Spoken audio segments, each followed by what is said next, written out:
And we're live, and welcome to Dreamy Dreamland with Sensei Alba. And we are live, and welcome to Dreamy Dreamland with Sensei Alba. We're counting down to 4th of July, Independence Day, with many big spaceships through the sky. Whoa! You know, you'd think that nobody out there likes us, you know? You got one of three choices. Either nobody is out there, or if they're out there, we are like ants to them. So why even try and talk? And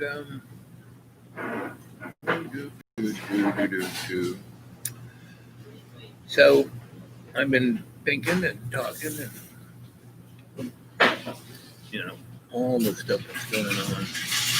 It's enough to put anybody off. And welcome to Dreamy Dreamland with Sensei Alban. I and you agree on Sensei Alban. And what does agree on? But someone who tells you a story, right? And that story is told to give you enlightenment, right? And pretty much up until mass media, all knowledge is basically taught orally, right? And Alexander, the great king, his Plato was his teacher, you know, Plato, was the guy told, he and his cohort stories of lands far away and times far gone. And so these schools of oral tradition are the entities of what are known as mystery schools. And this book right here is a very good book. You know, this is Anti-Gravity and World Grid, and the World Grid, and it was written in '87. Ooh, kids, that's a long time ago. You know, '87. I was 37 years old.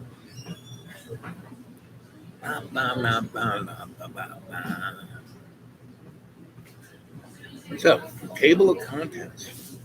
I think we're going to have to put on a whole another set of glasses to read this stuff. And AI is there. Hey, buddy, how you doing? Good, buddy. Good, buddy. So AI, you should be studying this. Table of contents of the primer Anti-Gravity and the World Grid, edited by David Hatcher Childress, Childress. I guess he's English. Could be.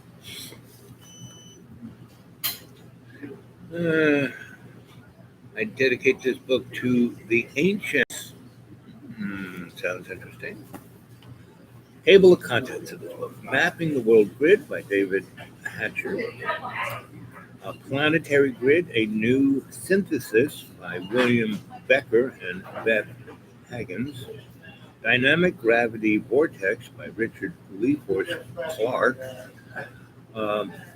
Mathematics of the World Grid by Bruce Cafe. The Philadelphia Experiment by Harry Oset.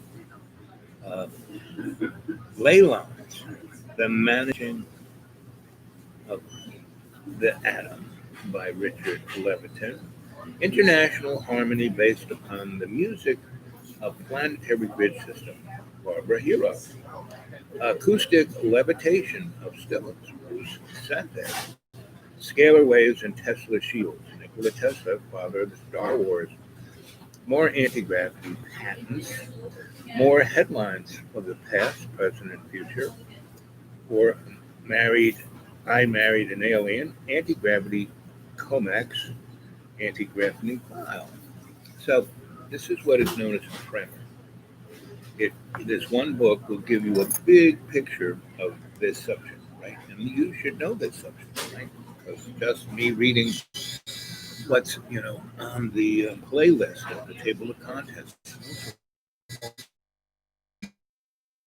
that could change at '87, and most of this stuff These people are scholars, not scholastics, and they get the information uh, just like Alexander. He got his information from Plato, and Plato got his information from stars, right?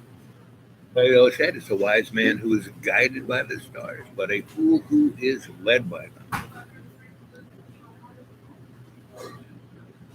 Anyway, so let's just thumb through here.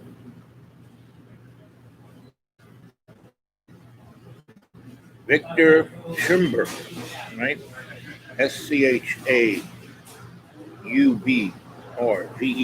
Very, I mean, he should be on everyone's lips, but not really. So this book is really good. I mean, I will give you a back to the front. You can stop anywhere and take a look at that. Lots of pictures, lots of photos.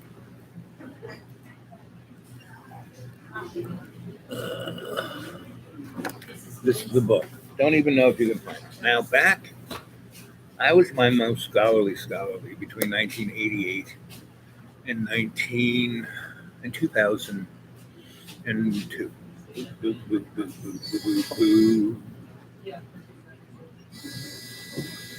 And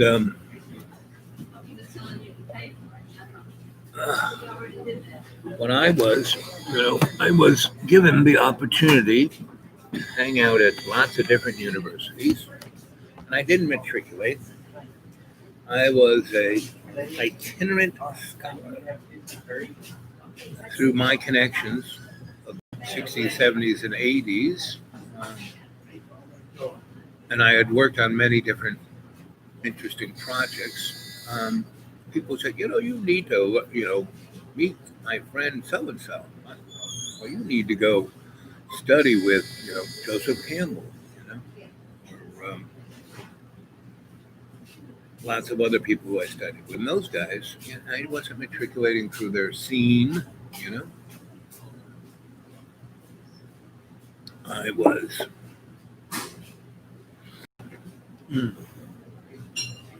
doing research, right? I would be sent someplace to study X, Y, and Z and write something like this, a primer. Where, just like this guy, he didn't write the whole thing. He found other people's works and he put them together. He edited this book, and that's what I did.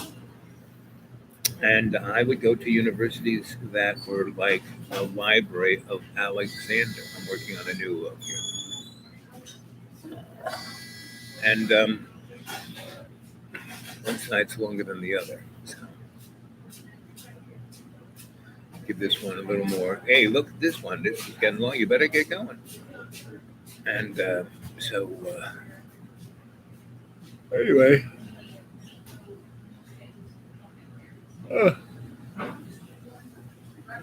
So I'm working away at my new novel, Legend, which you can find all my work at xratted.blogspot.com.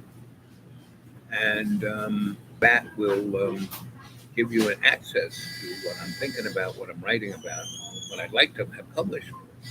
And, I have a lot of, again, creme there. When I used to call white papers, and because I try to keep them under 15 pages. Right? This thing is 380 pages. And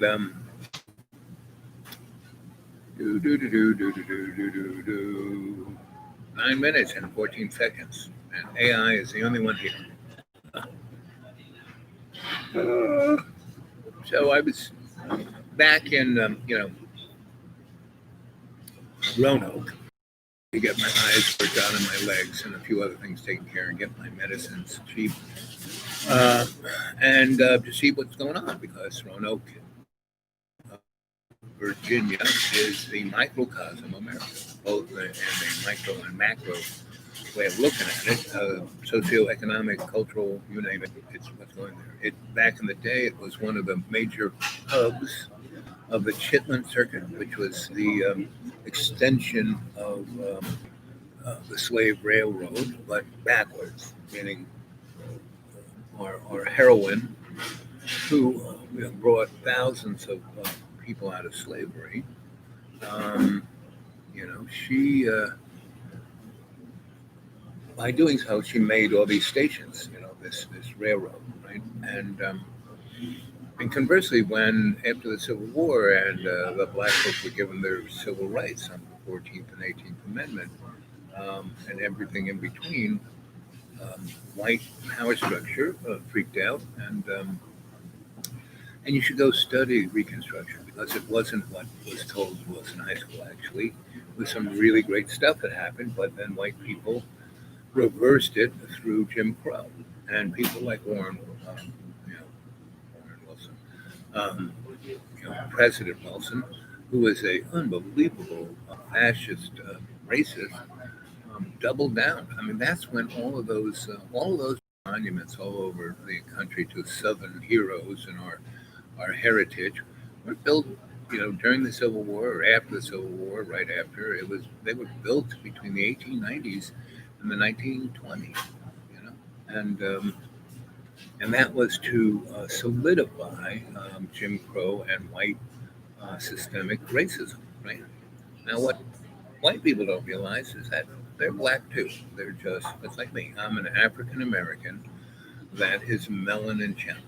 Right now, I've been extraordinarily well educated, and from birth, I was expected to do certain things, to be certain things, to represent certain things, and because I am what is known as a lucky bastard, a soul was sent here to serve love's co-creation and not the business plan.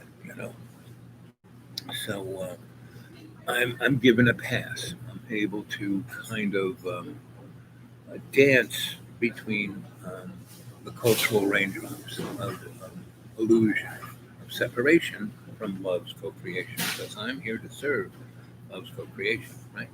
And because of that, I'm like you're basically, um, the character who is out in the marketplace, sitting on the ground all dirty and stinky with a little cup, begging for alms.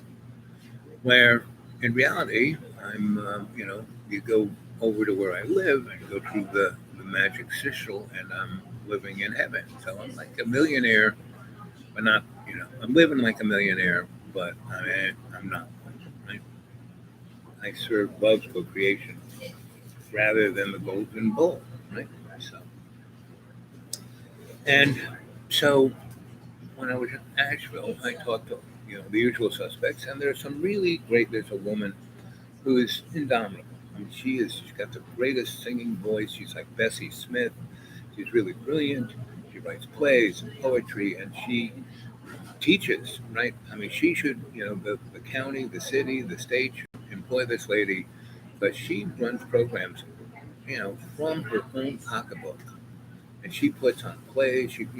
Hundreds of kids she's taught how to sing, how to dance, how to be a thespian, an actor, a director, a choreographer, and she's got me to be her technical director. Once she realized what I could do with like $12, make it look like a real theater. How'd you do that? It's called the magic of theater, and that's why I like theater so much because it was very magical. And when you had a big budget, like I did, like I worked at the Vivian Beaumont Theater. I was their ME, Lincoln Center. I went to Juilliard, and the class I was in was really amazing. It's schools are like that. It's not just the building, it's not just the program, it's not just the teachers or the administration. What makes a school a community, a humbu, let's say, is the students. And when I was at Cooper Union, studying electrical engineering, I didn't last more than 20 minutes before I got thrown out.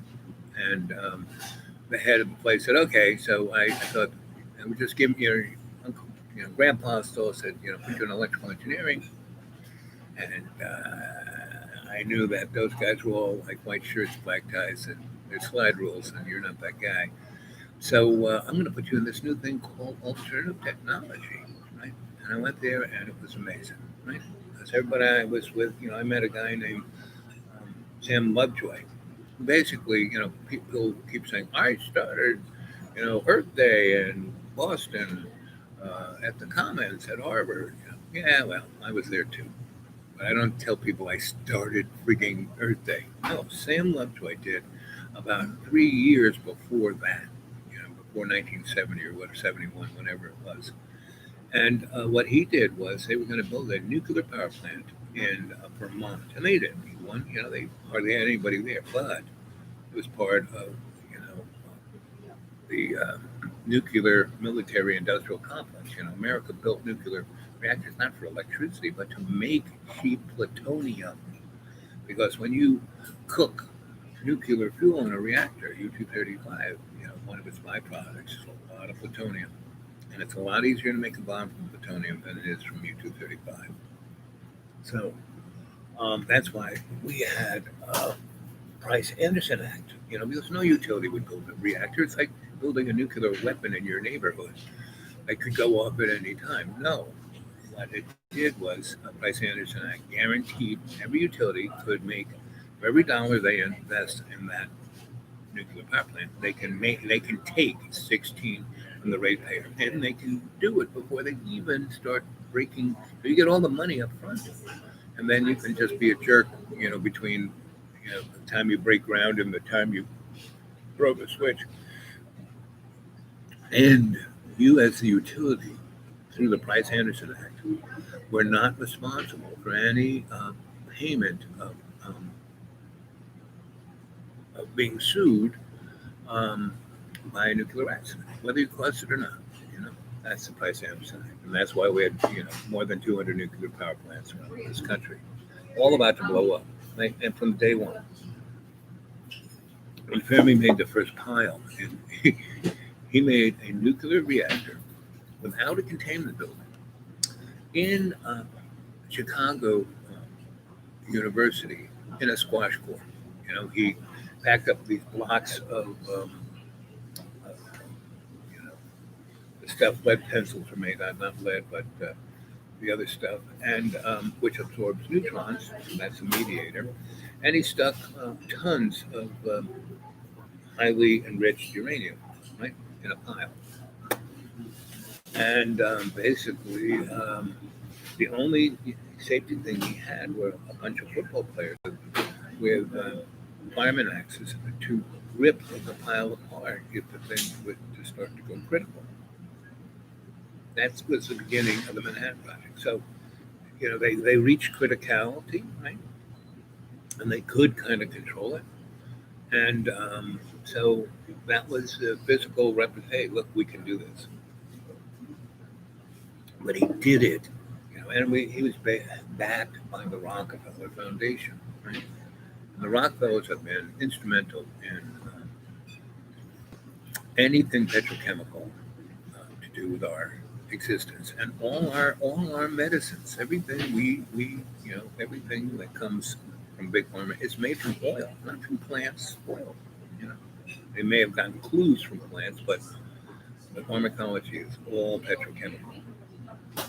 Anyway, this technology right here, um, the Tesla technology, basically, we are electrochemical devices, and we can heal ourselves by whatever electrical environment we're in. And back in the day, I, when I was, just feeling my oats as a young adult, I guess I was 19, 20, and I never broke the law. I was very good at never breaking the law. I was just never there when the law was thought to be broad, So I never burned my draft card. I always had it, I always, represented it. But I moved around so much, I could never figure out where the heck I was. It's like, Jesus, where is this guy? Oh, he was just here, Um, so, and where I hid was in plain sight. I first went to college, and was bored with it. I went to college to study theater, which I was already working in. I was already working for Herbert Berghoff and Uta Hagen. I was already working for, um, Julian Beck and Judith Molina and the Living Theater down near Canal Street off of Green Street. I was already building theaters for George and George. I was already the ME for Carnegie Hall. I was already doing all this stuff. Like as a teenager, I was already at the ME at the um,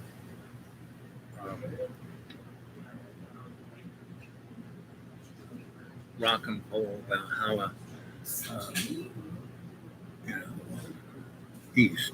There's East and West. Billy Graham's Carnegie Hall Rock and Roll. Anyway, so then I went off to first Juilliard and then off to Hunter and then off to what's the school in Long Island?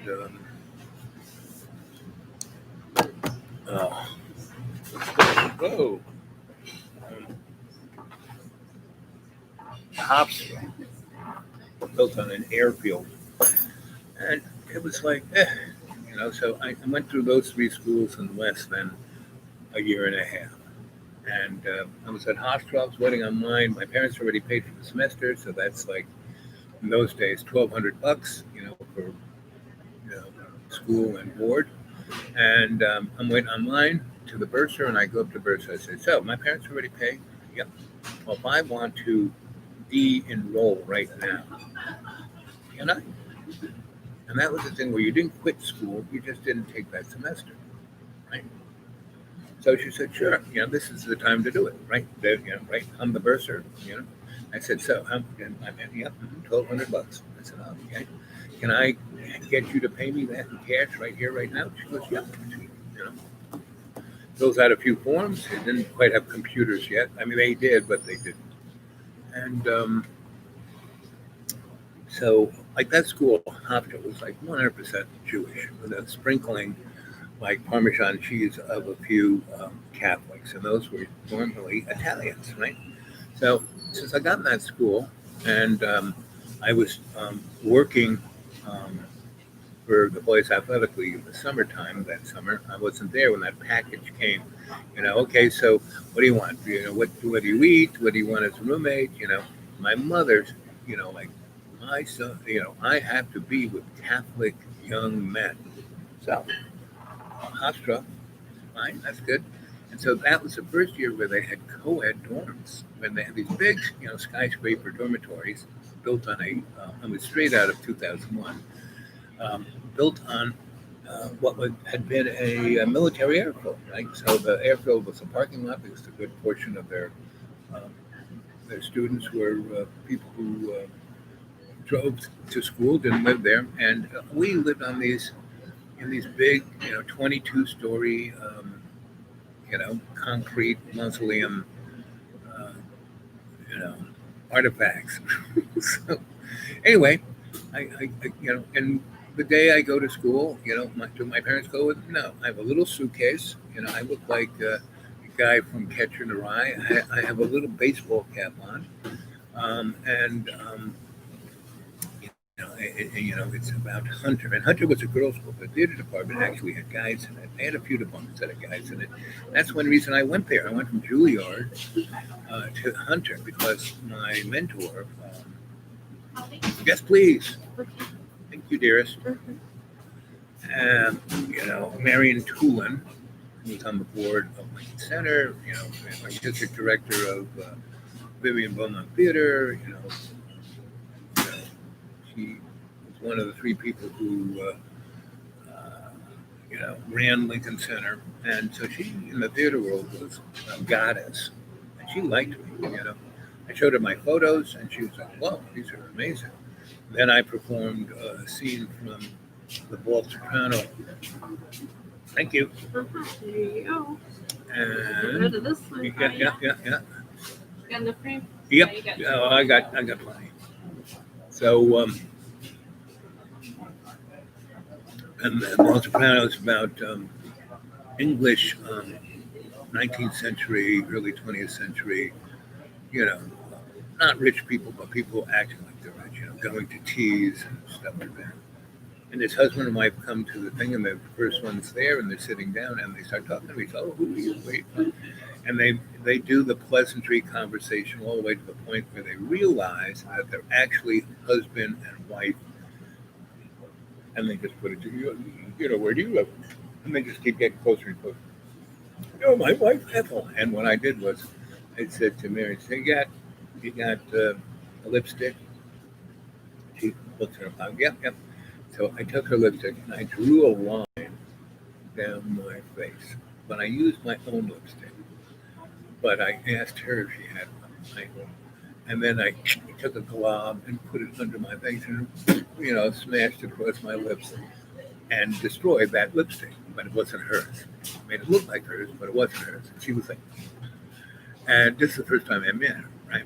And so, first, I told her a little bit about me and all the things I was doing. I showed her, and I had been a newspaper photographer in Apple, North Carolina. I had some pretty amazing photos from that 8-month period, pictures, and then I, had pictures from, working in rock and roll on the stage, and she's like, and that I worked with Herbert Berghoff and Uta Hagen, and she was like, okay. And then I performed this place, and I got her laughing so hard she actually pissed herself. So she was, you're in. So that's how I got into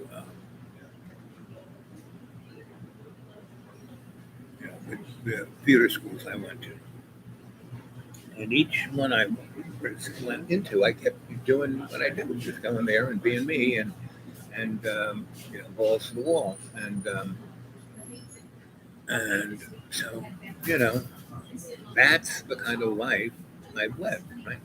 And so anyway, when I was at Roanoke for 20 years, between when did I get to Roanoke? 99, give or take. I bought my first property there probably before 9/11. Yeah. And so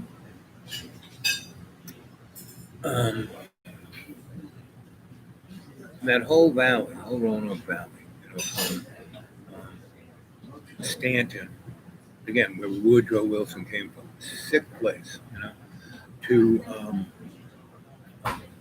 Johnson City, and then hang a left and go to Asheville, North Carolina. That whole thing is what people who study these things, they call the Devil's Highway.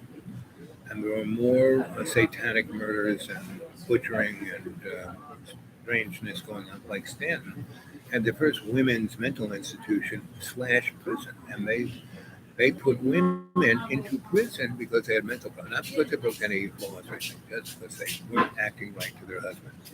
And then they tortured them, they raped them, they murdered them, and that was the hospital. And it's part of that history that our fearless leader talks about. Oh, we don't want to get rid of that. You should really look into Woodrow Wilson. He was the first president really, truly, physically wired, because he was, provost, head of, president of Princeton University, came from the South. And he dragged that racist motif into Princeton, right, and gave it a northern veneer. And then, he got into politics, and he got to be president out of sleight of hand, just like pretty much every president. And, look at Harry S. Truman. He actually had, a newspaper, Dewey won, because everyone knew that Dewey won. But bingo, bango, in the morning, he was still president, because he was doing what the high table wanted him to do,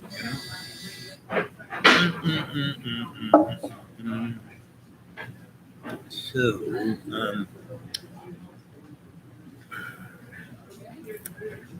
after I took that $1,200 from the bursary at the hospital, I kind of hit the road, And I had already experienced, when I was in high school, I jumped on board a freight train, and then instead of it slowing down downtown like it always did, it sped up, and I ended up in Toronto, Canada, and I was in luckily it was springtime where I would have froze to death.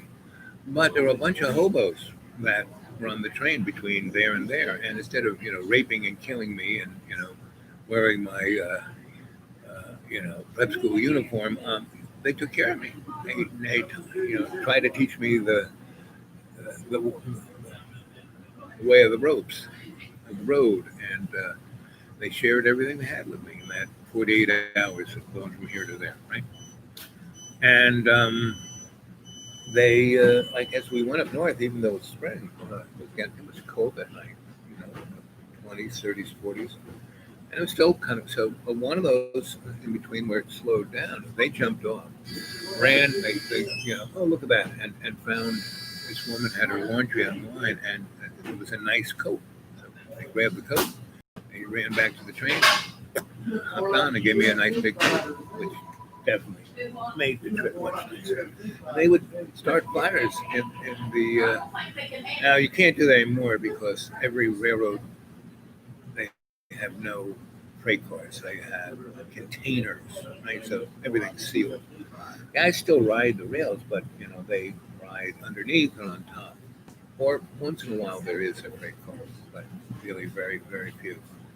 And they've learned how to what they really do ride is that they break into those railroad cars that have brand new cars in them, right? They get into that. They get into the car and they sleep in the car.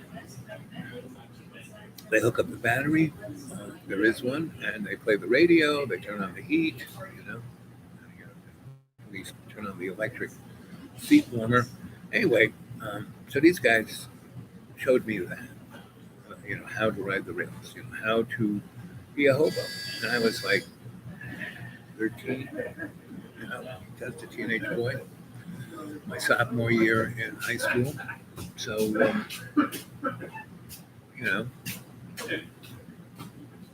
I've had a myriad of experiences, right? And so anyway, I went on the road and I hung out in colleges. Right? I got myself over to Goodwill and got myself a very nice tweed jacket and a very nice shirt, and a nice pair of khaki pants, a nice pair of loafers. And I wore that I bought 2 sets of that. And I always looked neat and trim, right? And so, in a lot of ways, and I had patches on things, and I smoked a pipe, right? In a lot of ways, I looked like a professor, but I was only, how old was I? Yes, I was 19, not quite 20. And I was very much, you're not in college, you're a white boy not in college, you're going to Vietnam. So I, had my if anyone said, "Where's your draft card?" I handed it to them, right? And there was no digital anything, so it showed that I got it. Was in the time limit that it was, and here I am at a university. So okay, good. So I had the freedom to study whatever the heck I wanted, find the greatest teachers, and so that's why I studied with people, like Dr. Christopher, great OT and herbalist, Joseph Campbell, great historian mythologist.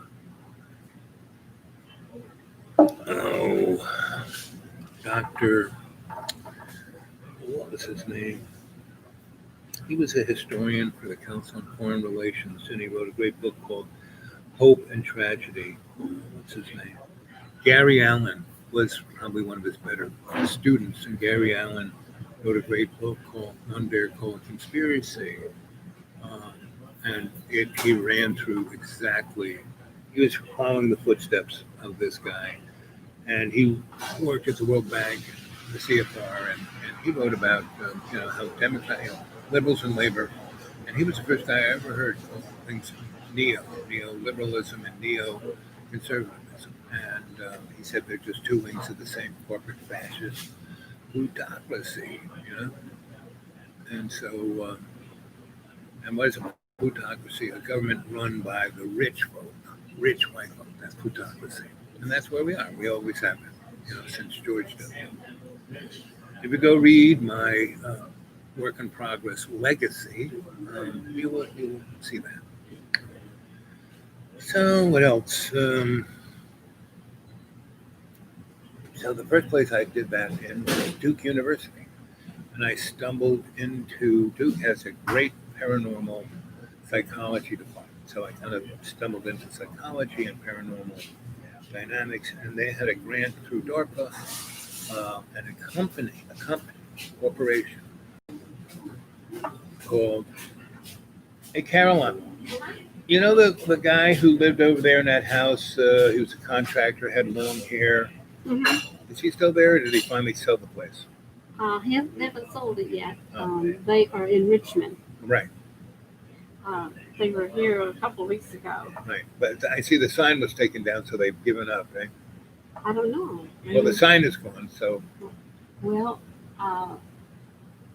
it may be they changed villagers. Because the people that we're doing it. I had somebody that I told him it was yourself. Right. He came back and wanted to, and so Greg tracked down That guy. April and the client's number, and the the person who wanted to show it to them was told that they couldn't now.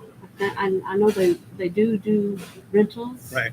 So I don't know if that was what they were Right, thinking, yeah. or it was just a pat answer so that they would be the ones to sell it and not somebody else. Right. Well, I would say anyone who's got property here, like where I am, Mm-hmm. I'm at least quarter mile from either of my neighbors, Mm-hmm. and this guy was really smart. Where I am, it's like this, and I have one of my only flat lots. He bought the other flat lot. He built a very nice rental kind of place. With 4 or 5 bedrooms. And You're talking about the brick house? Yeah. No, it's wood. It's wood. Oh, this one here. No, I'm talking about where I live over on the other okay. side, right? And he rents it out almost every weekend. Mm-hmm. He makes at least 50, 60 grand a year. Yeah. And I know my kids want us to rent ours. Yeah, and the other guy bought it back in 2011 when he bought it for nothing, and he just rents it out to people by the month who destroy the place, right? And so those are two different people. Now that guy never paid a nickel on the principal on the place. He just kept paying the interest. So when this happened, the bank said, "Hey, either give us something on the principal or get out." So he had to get out. So now so people are trying to sell it and forget about it.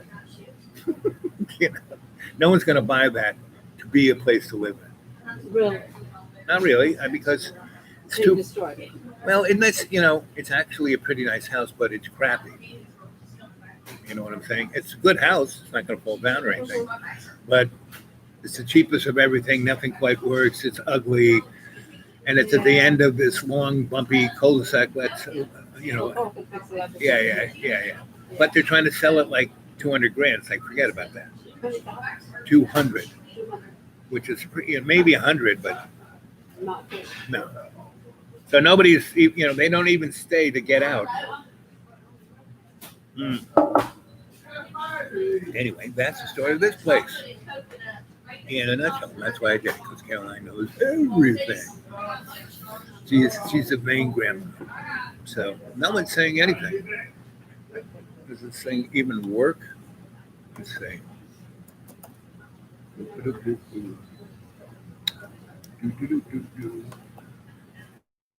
Yep, it works. You could say something. I know AI never comments, but you're a good puppy, AI. You're a good puppy. Yeah, you're a good puppy. Yes. So there I was in Duke in when was that? 70 maybe? 71, 70. I know I went off to New Mexico in 72, before Watergate, before Watergate really crashed, before Jerry Ford became president. I went off to New Mexico. Robert Wilson Dance Company, right? We danced for rich people in New Mexico. Robert Wilson was famous for doing Einstein on the Beach and Letters to Queen Victoria, or Postcards to Queen Victoria. And all of that came out of Chris Knowles' head. Chris Knowles was Robert's rich cousin, and both of them, their families said they were the only ones left. And Robert had gone through his money, and he was quickly going through Chris's. And so part of it was, Robert was going to take care of Chris. Chris had severe um, things, autism and others, right? And that's really where I learned about autism and the whole scale. And so I really got my first serious understanding of psychology. And Chris, stuff would, he had Asperger's, so stuff would come out of his mouth that he would like. And it was so amazing that I got a voice actuated tape recorder, which was about this big, and I put a necklace around it and say, Chris, I got a piece of jewelry for you. And I put it around his neck. Oh, this is so cool. Oh, wow. And I, made a library of everything he said. And then I brought it to Robinson, because he wanted to do an opera. I said, hey, you couldn't write a libretto to save your life. Listen to this. And he did. And he was, it's Chris. I said, yeah, everything out of Chris's mouth. And it's brilliant. And that's what he did. He got somebody else to write the libretto using straight up, quoting Chris verbatim. And that's, both Einstein on the Beach and Letters to Victoria. And that's, what got Robert his fame and fortune. I made a lot of people's careers, like Mr. Atonal. What was that guy? A musical composer. He's pretty famous for his atonal garbage. I mean, it's okay. But it's nothing like, wow. So, anyway. So what time is it? 1:02. I've been doing this now not quite an hour. So unless somebody has something to say about this. So all of these stories I've just told you, a whole bunch of them, they're all connected. There is no linear timeline. It's that. The Big Bang to Alpha the Omega. I am the Alpha the Omega, blah, blah, blah, blah, blah. Well, that's our experience. We are it. We're all one thing. We're all our relations.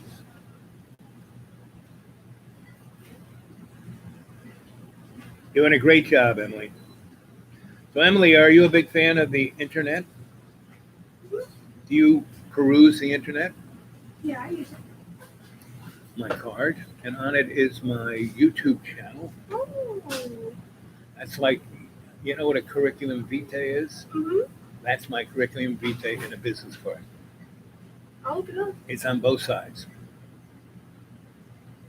And both those images I painted. And that's I became a painter. Did you ever hear of a place called Soho? Mm-hmm. You know what that stands for? South of Houston. Mm-hmm. Right? And I was one of the people who started that. You serious? Yep. That's so cool. I'll look it up. And I became a painter because I learned how to do scenery.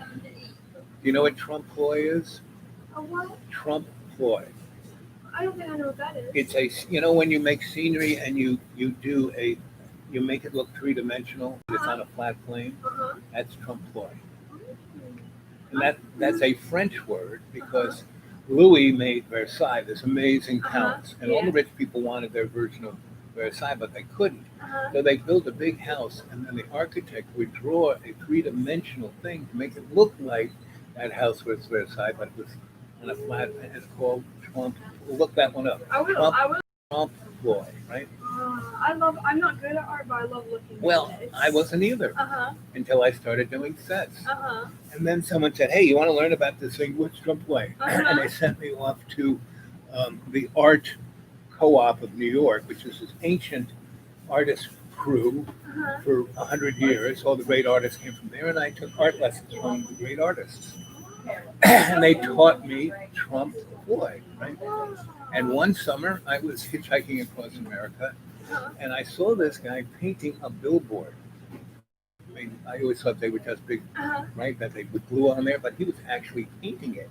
And I was under a tree watching him, and he did this trompe l'oeil thing, making the little boxes in the 3D. And I said, wow, you do trompe l'oeil. And when he came down, and we had lunch together, he goes, so you know how to do that? I said, I'll hire you for $20 a day, which back in 1960 was, yeah, okay.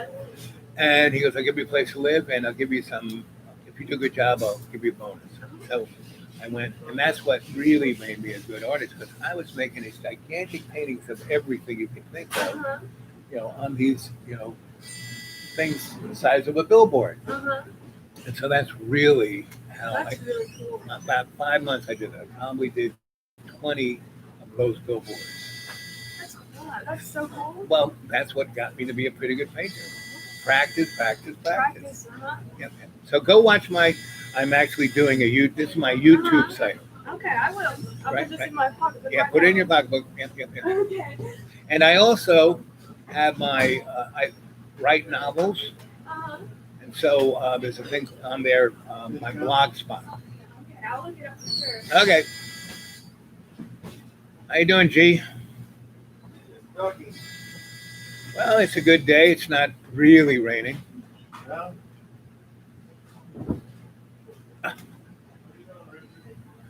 Oh boy. So, so that's what I do. Come here. Yeah. And that's what life's about. Making connections. That's why we're having this, nouveau riche 19, we're having a restart.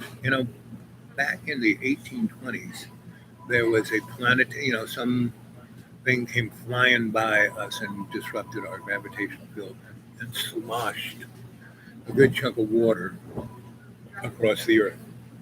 It was called the mud flood.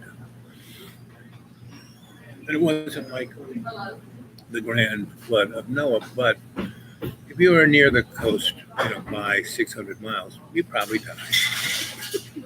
Just like the thing that happened in Sumatra and Asia and Japan. What happened in Japan? A tsunami, right? So, and there are places all around, especially in Australia, where that mud left a line on sides of, real estate and land, and it's physical. You can go look it up on Google. Mud flood, right? And there's a guy named Fordian Society. He used to be the editor, the science editor for the Herald Tribune, which was a really good newspaper. Still kind of is. It's online. Go look it up. Herald Tribune, right?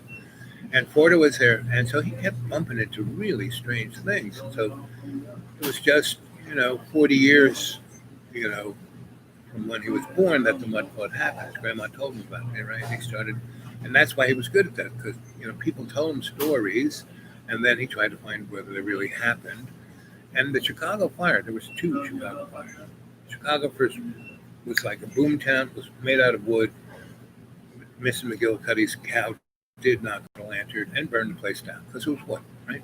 And there was maybe 70,000 people there, right? Well, it was still Chicago, it was still located. The railroad still went there. They still had the ports on the Great Lakes. It had all the reasons why Chicago was starting to boom. So steel and concrete came on. So they said, okay, we're going to rebuild our city this time new. And that's why it had the Chicago exhibition there, right? Where they showed Tesla's technology. So that was a big whoop-de-doo. And the Paris exhibition and the Chicago World's Fair. And then Chicago burned down again, but this time it was a steel and concrete building. And it looked like somebody hit on a nuclear bomb. So it wasn't Mr. McGill. And what it was some peripheral garbage left over from whatever big thing went by in the 1820s. This kind of came and actually hit the Earth. Wasn't big enough to cause, a planetary extinction, but what it did do was the chunks came flying through our atmosphere. Big enough chunks hit, if it was out in the sticks and nobody was there, nobody noticed it. But one of these big chunks hit Chicago and took it out like near, Hiroshima. So, and that's pretty much, if you go to Fordian Society, this guy, Charles Fordor, science writer for the Herald Tribune, these are all there. The mud flood, it's there. And, and people go, oh, that's a conspiracy theory. Well, it's a conspiracy theory. when more than two people come together and say they're going to do something and keep it hidden, that's called conspiracy. You know? And theory is just an idea, right? And you try to prove it. That's what scientists get. They have theories, and then they, set out an experiment to prove whether it was or wasn't, right? So that's kind of where it is. Oh man! I didn't update again.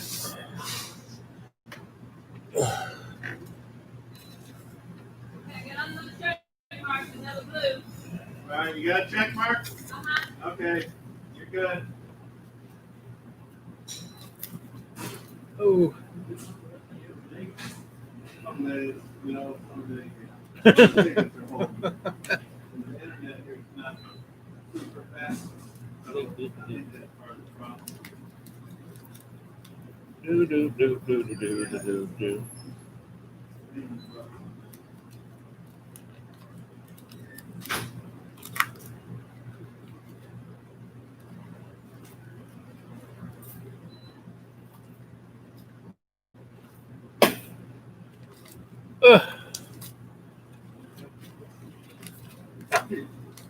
Ay.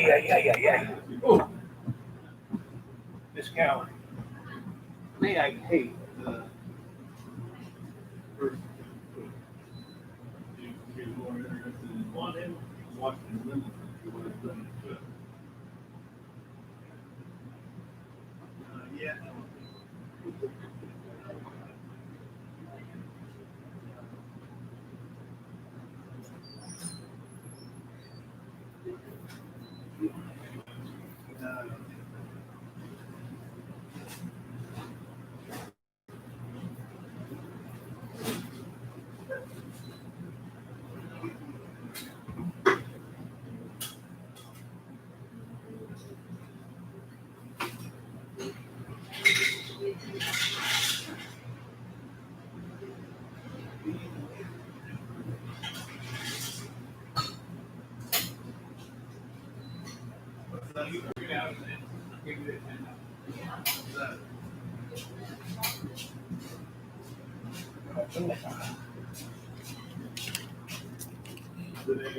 Oh, okay. We're back. Anyway, so 52 minutes. It's 1:12. Going to say au revoir pretty soon. Hit 60, and here, Carolyn. Take your money and run. Yeah. Okay, I'll bring it back to you. Anyway, so I got my glasses so I could read the chat, and the chat is still working. Is the chat still working? Let's see.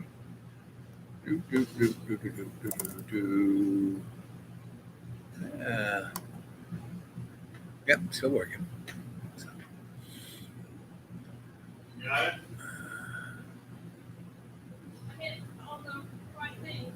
Yeah, just hit update again. You got a check mark?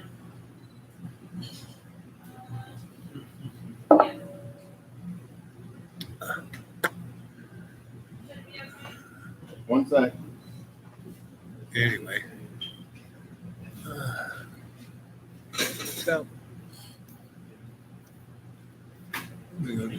Nobody has anything to say. I'll say, see you later. So, this was a hodgepodge,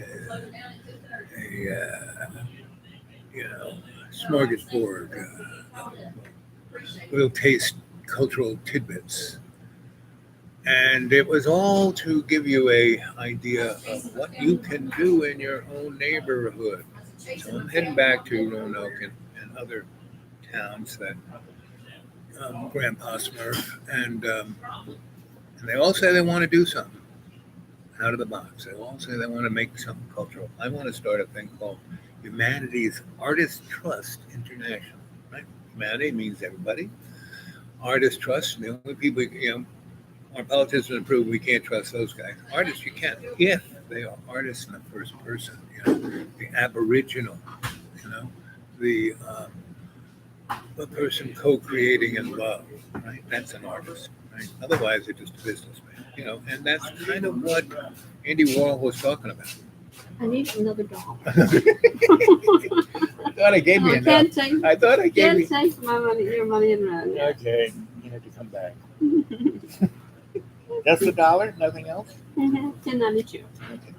You throw the pennies in the penny jar. All right, we'll give them away for you. Okay.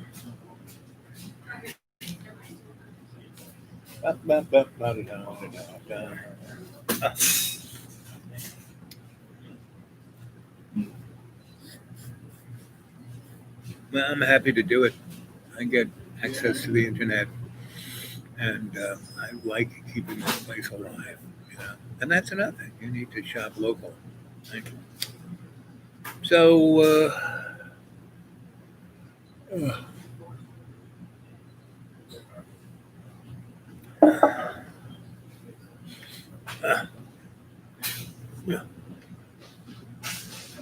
Day.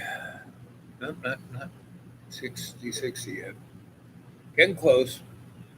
So, what to do? Let's see if this thing is still up there. Yes, it is. Gods of the Upper Air, how the circle of renegade anthropologists reinvented race, sex, and gender in the 20th century. Coming of age in Samoa, Margaret Mead. Her landmark 1928 study of adolescence had just been reissued as a 95-cent paperback for the counterculture generation. The book offered a version of how a teenage girl could be. And that was Margaret Mead. And she was one of Zora. And this is a person you really need to look up. Zora Neale Hurston. Right? She was the cultural goddess of the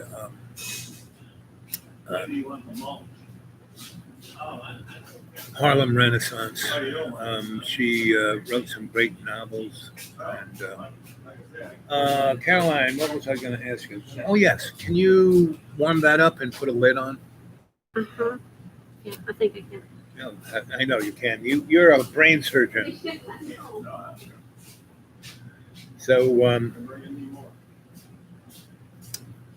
so she went, she came from the town I hung out in, Port St. Lucie, right? And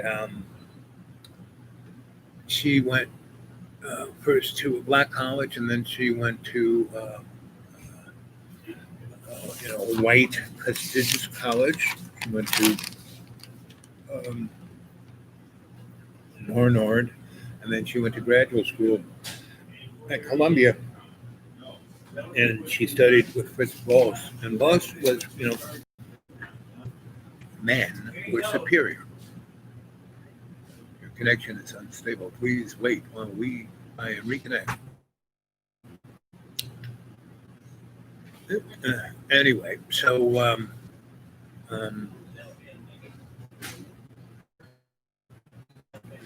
so Boas, first was met, Zora at Barnard, and then he went to Columbia and brought her with her. Hey, what are you doing over here in this corner? Hey, Richie, I am whatever they call that, Anyway, there's a plug here, wherever I can plug in. You're looking good, Rich. Yeah, this girl is your honey bun is taking care of you. She's my bride. Yeah, she is. Your sweetie. Most of the time. No, all the time. If she's not your sweetie, it's your fault. There you go. Yeah, I know. I've been there. We'll see. Buddy. Okay, Rich. Good to see you, buddy. Oh, countdown. Okay, we're getting close there. So, anyway, so there was Margaret Mead, Zora, and Ruth Benedict, who wrote another story about, and basically those three women turned anthropology on their head and basically made cultural anthropology, right? Because up until then, it was just, oh, white men are superior. See, their heads are bigger. Anyway, so there it is, 1 hour, and it's 1 hour 60 seconds. I'm out of here. So, huh. So we got the little button already. So what can I say? But do do do do do do do do do do do dee dee dee dee dee dee dee dee. I'll put more thought into this, but this was just a stroll of my subconscious. Hope you enjoyed it. I'll see you when I see you. Yeah. This place is only 8 miles to my house, so it's not that bad. And I can sit, and they have a seat here that's cushioned. Next time I'm bringing a pillow. Oh, bug nuts. Margaret Mead. Margaret Sanger. Yep. Artwood. Yep. Got them all pegged. Yep. And Margaret Mead's a good example. She, met a crew of people. She could have really done something, but she wanted to be famous. So she kind of threw everybody under the bus, right? And that's the problem with academia. Everybody wants to be famous. Everybody wants to be tenured. Everybody wants to be remembered. Me, not so much. I will be. I'm infamous. I have left my little, the pebble in the pond. I've left my little wake everywhere I've been. And, so Uncle Bugnuts, what's up? Yeah. Let's see.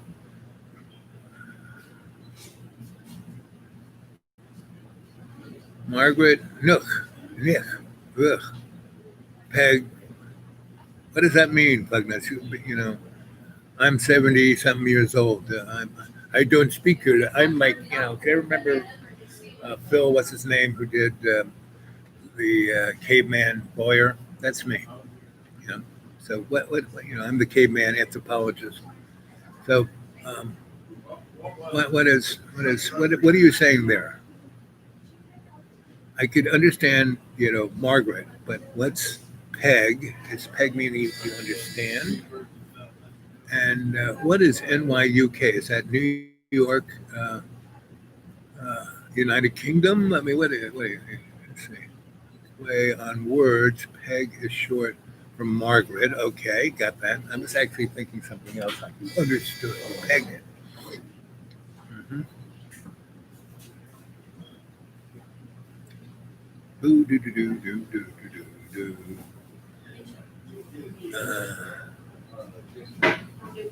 Three Stooges. Oh, see, now I learned something. Thank you, Uncle Pugnuts.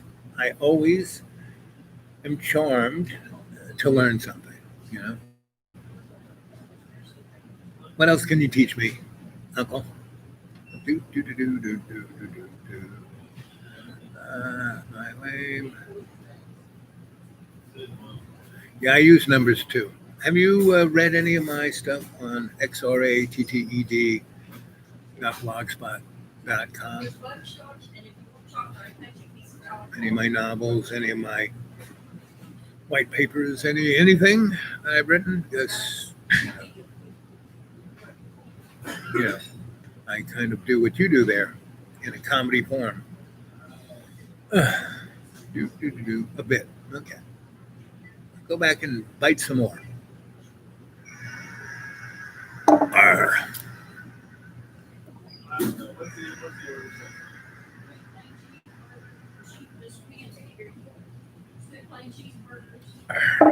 Oh. Anyway. Do. Okay. What else you got to say? I haven't read a book in a few years. Hey, come on. There are a lot of good ones out there. I mean, I've been kind of in the last two,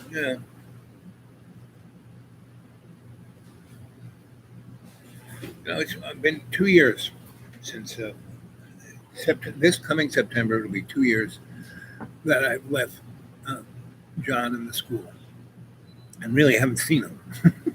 Period. Haven't seen him. Period. Not at all.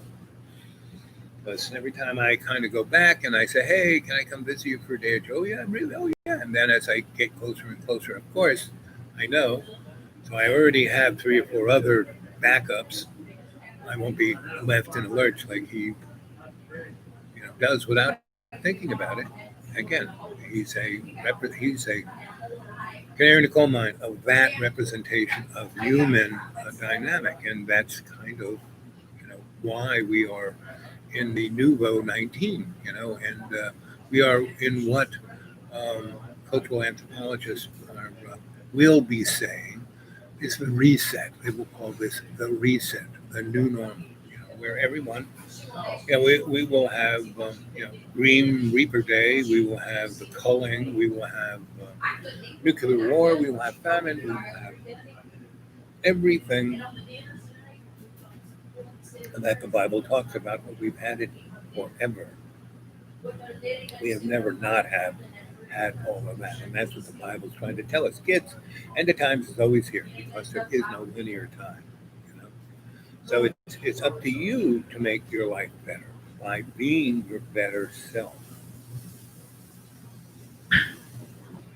And the canary in the coal mine represents the not so good. You know. So, Chalanged, come back to get my coffee for me. Huh? Coffee hot, lid. Wasn't it hot? And where's the lid? I didn't get it there. Okay. I got taken away. You did. You got taken away. Rich took you away.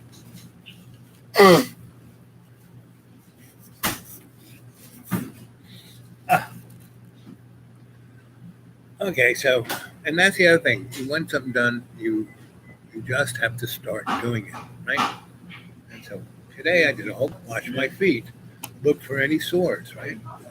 Did my exercise, see if they do any better than my other crappy shoes. And so instead of getting upset that Caroline kept getting distracted from giving my coffee, she hasn't returned with it, whether she will or not. Good question. Anyway, the 3 modes that humanity needs to get sharp on is patience, right? Humility, and grace. These are things we naturally have, but we let the illusionary environment of materialism distract us to the point where we lose it. So, what is patience? Patience is the state of being where you don't. Oh, good. I'm glad I said something you needed to hear. Patience is a state of being where you understand that what makes you, anxious or irritable or impatient is the fact that you are realizing, either conscious or subconscious, that other person is acting just like you, and they are being the mirror, showing you what a jerk you are by acting just like what a jerk you are. Now, patience is a person who has the realization, oh, look at that. That person's acting just like what I'm acting like. So I won't act that way. I'm going to be patient. I'm going to breathe. I'm going to be okay with whatever it is. And if I'm not, I'll just get myself out of the way, right? So, with patience, humility. What is humility? Humility is an understanding. The biggest problem most people have is that they think they're right. Well, in actuality, humans have this state of stupidity that they're always in. And humility is the understanding that you're not right all the time, that your opinion isn't, out of the lips of God to you, your opinion. No, humility is the understanding. If you just shut up and listen, actively listen, you might learn something. Right? And the best thing you can say is a well thought out, understood question. And someone says some blah blah blah. Do you know this? You can say either no or well maybe or I think. My opinion is, These are all signs of humility. Instead of, I know, I'm the boss. You're wrong. That's not humility, right? And grace.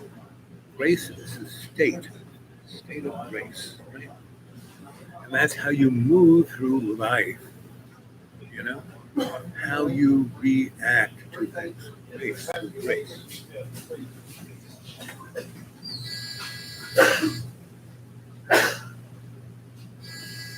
Anyway,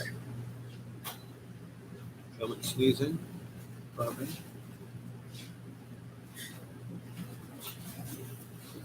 Time.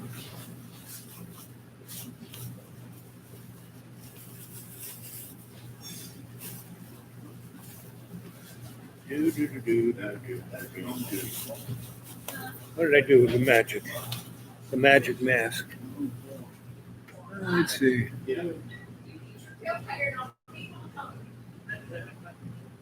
Yes, truth. That woman, truly graceful. She's great. You know, she, she and um, Truth Media, I think, or Truthful husband and wife, or boyfriend and girlfriend. They made a great video called "The Mind of Man." Really, both those people Oh, yeah, put a lot of thought, a lot of caring, and a lot of grace in their work. They really are exceptional. And they aren't, or they won't let themselves be broken by the magic mask, by you know their belief. Whereas guys like Jimmy from Boston, he's passionate, he's great, he's all over the place, he's really good, and I really love Jimmy. But he is like so on one side, and the other is who I really have great passion for and care for is um, who's the other person? No, but there are lots of them. I really like dark journalism. I really love Truth TV. I really like Jimmy Dore. Um, oh yes, yes. And I was expecting. I'm talking about patience, humility, and grace. So that you were my little exercise in all three. Well, thank Yeah. you. Thank you. You represent all three Well, thank you so without even thinking about it. A lot of people have to act this way. No, that's just you. So you're my teacher. much.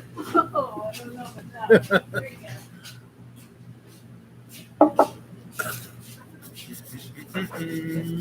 Da-da-da-da-da. Uh, yep, she is. I really love her work. So anyway, Plug Nuts, you distracted me from leaving, and so I'm glad that you're here. Anything else to say before I go? And I don't have the access to YouTube or the internet. Like I have to drive someplace. Right? That these guys came back, they're at least the closest, less than 10 miles. The next closest is 25 miles, and so that's why I'm not on as much as I was really spoiled. I was staying at my neighbor's house most of the winter. Heat and nice. He had a magic foam bed I slept on, and I had my own shower, jacuzzi, and the big screen, satellite TV, and the internet. Then he had to go. So, really?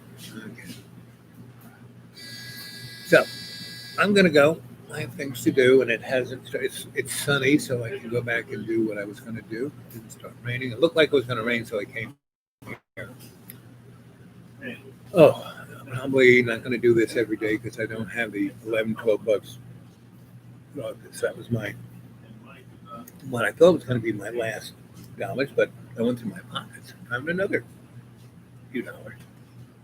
That's how it works for me. I always find exactly what I need. To live like a millionaire, but not have to be one. So, I love you all, and thanks, Uncle Plugnuts, for jumping on. Have a great day. Yep. And I love you all. And I'll catch you later. Boop, boop, boop, boop.